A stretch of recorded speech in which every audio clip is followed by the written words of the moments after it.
ଯେ ମୁଁ ବହୁତ କନଫ୍ୟୁଜ୍ ଥିଲି କାହିଁକିନା ମୋତେ ହୋମମେଡ୍ ଜୁସ୍ କିଛି ପିଆଥିଲା। ହଠାତ୍ ଆଇଡ଼ିଆ ଆସିଲା ବାଇରେ ଗୋଟେ ଆମ୍ବ ଗଛ ସେଥିରେ ଦୁଇଟା ଆମ୍ବ ଖସିଥିଲା। ଆଉ ଡେରି ନ କରି ସେ ଦୁଇଟା ଆମ୍ବକୁ ଧରିଲି ପୁରା ଭଲ କି ଚୋପା ଛଡ଼େଇକି ଛେଲି ଦେଲି। ମାନେ ଏମିତି ଛେଲିଛି ଟାକୁଆକୁ ବି ଚିହ୍ନି ପାରିନି ଯେ ଟାକୁଆ ବୋଲି। ମାନେ ଏମିତି ଚୁପୁଡ଼ିକି ସବୁ ବାହାର କରିଦେଇଛି। ପୁରା ଗ୍ରାଇଣ୍ଡରକୁ ସବୁ ଆମ୍ବରା କାଢ଼ି ସାରିଲା ପରେ ସେଥିରେ ଟିକେ ବିଟ ଲୁଣ ଛିଞ୍ଚି ଦେଲି। ତା ସହିତ ଟିକେ ନାକୁ କ'ଣ କହିଲ ଚିନି ପକେଇଦେଲି 4 ଚାମଚ। ଯେତିକି ମୋତେ ଦରକାର ମୁଁ ସେତିକି ପକେଇଲି। ତମକୁ ଯେତିକି ଦରକାର ସ୍ୱାଦ ଅନୁସାରେ ସେତିକି ପକେଇବ। ଆଉ ତା ଉପରେ ଟିକେ ପାଣି ପକେଇଦେଲି କାହିଁକିନା ଟିକେ କ୍ରିମି ହେବା ପାଇଁ ନା, ନହେଲେ ବହଳିଆ ହେଇଯାଏ। ତାକୁ ଭଲ କି ଗ୍ରାଇଣ୍ଡରରେ ଘର କରିକି ଘରେଇ ଦିଏ। ଆଉ କ'ଣ ସେଟା ପୁରା ଭଲ କି ପୁରା କ୍ରିମି ହେଇକି ବାହାରିଛି। ମାନେ ୱାନ୍ସ ପିଇବ ମାନେ ଏମିତି ଟେଷ୍ଟ କଲି ମୁଁ। ଆଉ ଥରେ ତମେ ବାହାରୁ କିଣିବା ପାଇଁ ଭୁଲିଯିବ ପୁରା।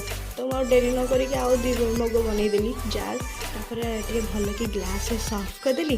ସେଇ ଟାଇମ୍ରେ ଆମର ଓନର୍ ଆଣ୍ଟି ଆସିଥିଲେ। ଆଉ ଡେରି ନ କରିକି ତାଙ୍କୁ ଟିକେ ଟେଷ୍ଟ କରିବାକୁ ନେଇ ଦେଇଥିଲି। ସେ କହିଲେ ଏଇଟା କ'ଣ? ମୁଁ କହିଲି ଟିକେ ଟେଷ୍ଟ କରିକି କହୁନ। ଆଣ୍ଟିକି ବହୁତ ବଢ଼ିଆ ଲାଗିଲା। ଆଉ ତାଙ୍କ